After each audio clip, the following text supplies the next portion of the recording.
Good morning, good afternoon to you all. My name is Hutton, and I'm pleased to present to you today some of the results of the joint JMP and GLAAS initiative to strengthen global monitoring of affordability. It is joint because affordability can be monitored as an outcome under the JMP, as explicitly mentioned in SDG Target 6.1, and it can be monitored as a policy and programmatic response, which the GLAAS survey captures. I would like to recognize the people named here who have all provided valuable contributions to the results I present, as well as the JMP GLAAS expert group and the JMP and GLAAS teams, who are all too numerous to mention. This initiative began in 2018 and is now nearing its end, with a synthesis report currently being drafted.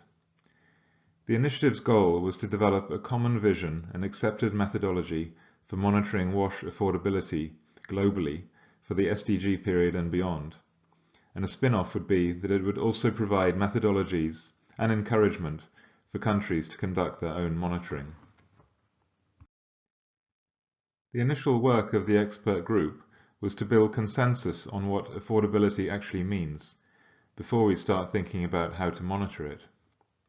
It was agreed that to understand affordability of WASH to a household, three key dimensions should be present. First, what WASH costs to a household, whether actual or potential costs. Second, the spending power of a household, which is a combination of wealth, assets, and incomes.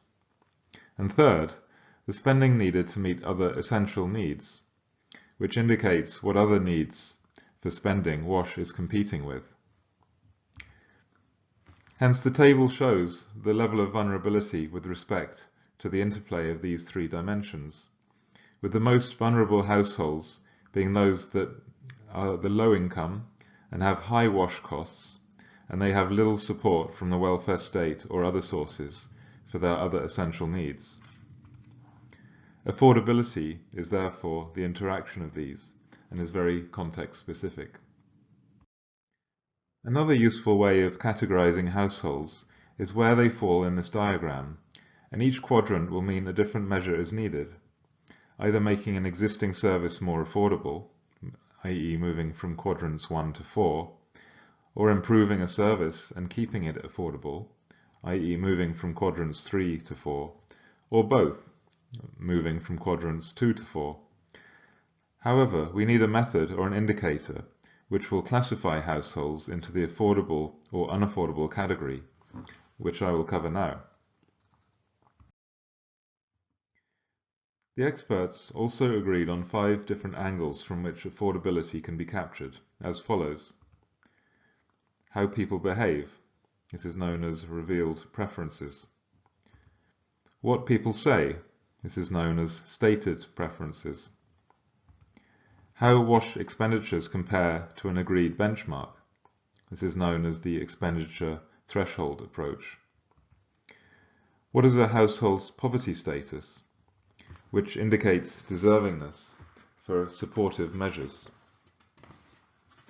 And last, what response measures are in place to ensure the poor and vulnerable have economic access to WASH services. This talk focuses on the third of these, the expenditure threshold approach. The expenditure threshold approach estimates the current WASH spending as a proportion of income and compares it with a given affordability threshold. From international organizations and national government statements, this ratio varies from 2 to 6% of income and is primarily for water supply, though in context with piped connections, this ratio typically includes wastewater treatment. But as we see, there is no single agreement on threshold value, and that is because it is largely arbitrary. In order to start generating statistics on affordability, the JMP report in 2017 presented data by region, including selected countries with harmonized datasets. We see here most households have no payment recorded, with most remaining households spending less than 2% of their income on WASH. However, there are several weaknesses with these findings which render them largely invalid.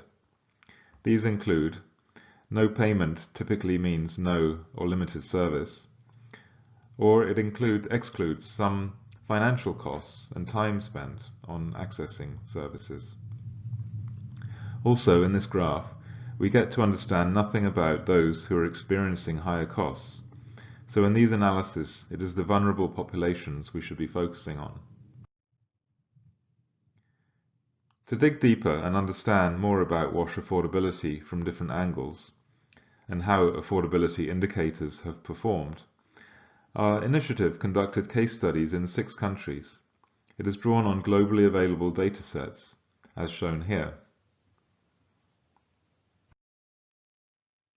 Now I will present very briefly some key findings. These are just snapshots, and often we find diametrically different results in one or other country, so please be cautious in making conclusions from what you see here. In Ghana, we see here a picture we generally expect to see, where comparing wash spending as a proportion of income with higher spending in urban areas, and this is largely due to the higher service levels there, but also quite likely in rural areas, the various wash costs have not been captured so completely. The poorest households appear to have the lowest spending ratios, as seen on the left side of the graph. This finding is reversed in Cambodia, where poorer households spend a more considerable part of their income on wash, over 10% for the poorest deciles.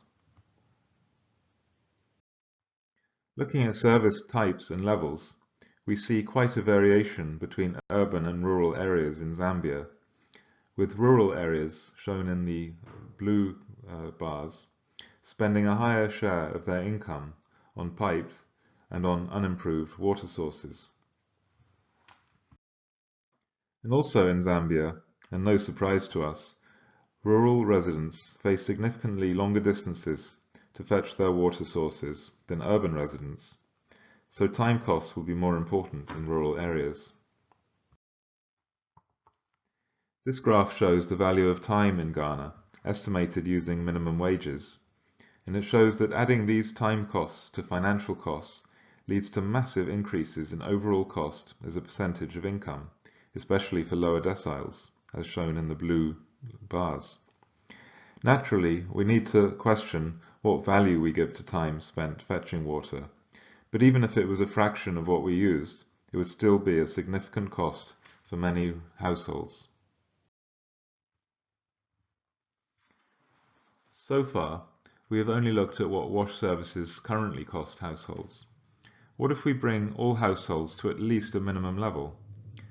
For those without basic wash, we estimated what it would cost to bring them to a basic level with whatever service they were missing, be it water, sanitation, and/or hygiene. This graph for Ghana shows that 40% of households will have wash costs at least 5% of their income, compared to half of that under the current cost scenario. So under required costs, we see a rightward shift in the affordability. When we look at the breakdown by decile, with the poorer deciles being on the left of the graph, we see that the increase in cost impacts the lower wealth deciles most of all, increased by around 6 percentage points for the poorest, which is a very significant additional cost. Hence, subsidies would need to be targeted to those populations to make basic wash affordable. Finally, this graph compiles some of these results for Ghana and shows the impact of the indicator with different cost components, adding first time costs, then required costs to meet the basic wash package, then adding annualized capital costs, which are usually excluded from income and expenditure surveys. Hence, a very different picture emerges. Including the fuller costs brings the lowest 5 deciles to at least 10% of their income when considering the full financial and non-financial cost of accessing basic wash. If we were to model safely managed wash services, it would be considerably higher. Again, please remember that these findings presented today are illustrative and based on various assumptions I've already described. So colleagues, these are just some of the results and findings that we have come up with in our initiative. The fuller findings will be published soon from both the case studies and a synthesis of findings and recommendations. And we encourage you to look at those when we circulate them for consultation.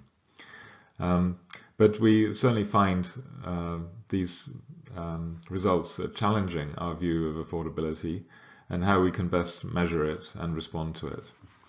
So in conclusion, looking at actual spending as a proportion of total expenditure can seriously underestimate the affordability issues different households may face, especially poor and rural households. Second, low expenditures are observed often because of low service level and/or because full expenditures are not well captured by these one-time surveys, and this is especially true in rural areas.